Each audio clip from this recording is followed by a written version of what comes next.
সুপ্রিয় দর্শক, অসংখ্য প্রীতি ও শুভেচ্ছা নিন। আমি শহীদুল ইসলাম। প্রিয় দর্শক, আজকে যে বিষয়টি নিয়ে কথা বলতে চাচ্ছি,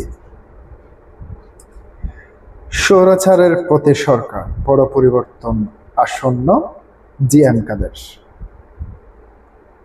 প্রিয় দর্শক, বর্তমান বিএনপি সরকারের কঠোর সমালোচনা করে জাতীয় পার্টির চেয়ারম্যান জিএম কাদের যে মন্তব্যটি করেছেন সেটি হচ্ছে, সরকার স্বৈরাচারের পথে হাঁটছে।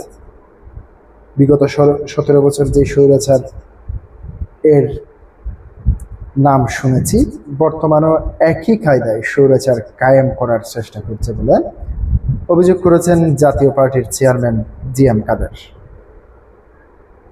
প্রিয় দর্শক, তিনি এখানে যে বিষয়টি তুলে ধরতে চেয়েছেন, শেখ হাসিনা সরকার যেমন জামাত ইসলামের রাজনীতি নিষিদ্ধ করতে করতে 17 বছর পার করেছে, শেষ পর্যায়ে এসে জামাত ইসলামের রাজনীতি নিষিদ্ধ করেছে, একেবারেই শেষ পর্যায়ে এসে কিন্তু সেটি টেকসই হয়নি। জামাত ইসলামী তো বাংলাদেশের জনসমর্থনের দিক দিয়ে হিসাব করলে 10% কিংবা 8% জনসমর্থনের অধিকারী, কিন্তু আওয়ামী লীগের জনপ্রিয়তা কতটুকু আপনি যদি একটু চিন্তা করে দেখেন, আওয়ামী লীগের জনপ্রিয়তা বাংলাদেশে 35 থেকে 40% জনসংখ্যার জনপ্রিয়তা রয়েছে। তার পাশাপাশি সাধারণ মানুষের বিভিন্ন সিম্পেথি বর্তমান আওয়ামী লীগ সরকারের প্রতি রয়েছে, যার কারণে মূলত আওয়ামী লীগ দিন দিন জনপ্রিয়তার শীর্ষে উঠছে। এবার জাতীয় পার্টি যে মন্তব্যটি করেছে সেটি আপনাদের সামনে হুবহু দৈনিক ইত্তেফাক থেকে তুলে ধরছি। জাতীয় পার্টির চেয়ারম্যান জিএম কাদের বলেছেন, বর্তমান সরকার বিগত স্বৈরাচারী ফ্যাসিবাদী সরকারের দেখানো পথে হাঁটছে। তিনি বলেছেন, দেশের রাজনৈতিক অসহিংসতা, দমন পীড়ন এবং বৈষম্য আরো তীব্র হয়েছে। তিনি হুঁশিয়ারি উচ্চারণ করে বলেন, সরকার যদি দ্রুত অন্তর্বর্তীমূলক রাজনীতি এবং প্রাতিষ্ঠানিক অধিকার নিশ্চিত করতে ব্যর্থ হয়, তবে দেশে বড় ধরনের রাজনৈতিক পরিবর্তন অনিবার্য হয়ে উঠতে পারে।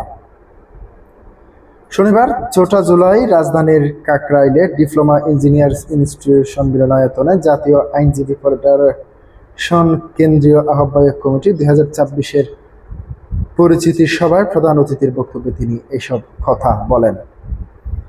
আন্তর্জাতিক থিঙ্ক ট্যাঙ্ক প্রতিবেদনের উদ্ধৃতি দিয়ে তিনি বলেন, শক্তিশালী জনমতের উপর ভিত্তি করে সরকার গঠিত হলেও তা দীর্ঘমেয়াদী স্থিতিশীলতার গ্যারান্টি দেয় না। রাজনৈতিক দলগুলোকে একীভূত করতে না পারলে এবং গণতান্ত্রিক চর্চাকে দ্রুত গুরুত্ব না দিলে পরিস্থিতি আরো খারাপের দিকে যাবে। সরকারের কর্মকর্তাদের তীব্র সমালোচনা করে জাতীয় পার্টির চেয়ারম্যান বলেন, আমরা জুলাই মাসের বৈষম্য বিরোধী যে গণ অভ্যুত্থান দেখেছি, সেই চেতনার প্রতিফলন এখনকার রাষ্ট্র পরিচালনায় দেখছি না, বরং জুলাইয়ের চেতনার নামে এখন নতুন করে বৈষম্য এবং দমন পীড়ন চালানো হচ্ছে।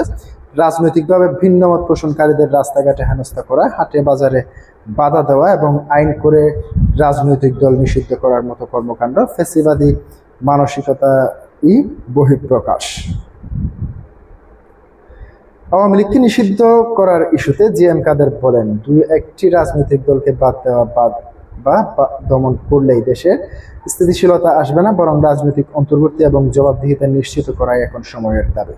তিনি বলেন, রাজনৈতিক অস্থিরতা এবং অর্থনৈতিক মন্দার কারণে দেশের সাধারণ মানুষ চরম ভোগান্তিতে রয়েছে, যার দায়ভার সরকার এড়াতে পারে না। জিএম কাদের বলেন, দেশের তরুণ সমাজ আজ ব্যাপকভাবে হতাশাগ্রস্ত। তাদের সামনে কর্মসংস্থান নেই, ভবিষ্যৎ নেই, যার ফলে তারা মাদক ও অপরাধমূলক কর্মকাণ্ডের দিকে ঝুঁকছে। এছাড়াও বিচার বিভাগ সহ রাষ্ট্রের গুরুত্বপূর্ণ প্রতিষ্ঠানগুলোকে দলীয়করণের মাধ্যমে অকার্যকর করে ফেলা হচ্ছে। প্রিয় দর্শক, জিএম কাদের যে সমস্ত বক্তব্যগুলি দিয়েছেন, এই সমস্ত বক্তব্যগুলি কি কোনোটি আপনি বর্তমান সমাজে হচ্ছে না সেটিকে আপনি দাবি করতে পারবেন? কখনোই পারবেন না। প্রিয় দর্শক, আজকে পর্যন্তই। আসসালামু আলাইকুম।